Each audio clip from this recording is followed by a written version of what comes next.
Hello everybody, in this tutorial I'm going to show you how to upgrade the alchemy table to make healing potions and other recipes. So first of all, go to the building panel and in the crafting and utilities, scroll down to alchemy and here you'll find stove and pot, on which you'll need some stone, clay and copper pot.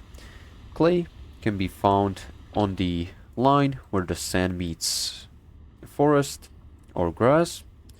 This is the most typical place where you can find clay spots. Stone can be gathered from the ground as tiny rocks or mined from bigger rocks in the coastal jungle or any other biome. And the copper pot, you can find a video on my channel how to make it. So once you've gathered all the materials, you can go ahead and place it under a shelter or under a roof, and as you can see we have the level 2 station in the top left. So this is gonna be all. Make sure to like and subscribe and see you the next time.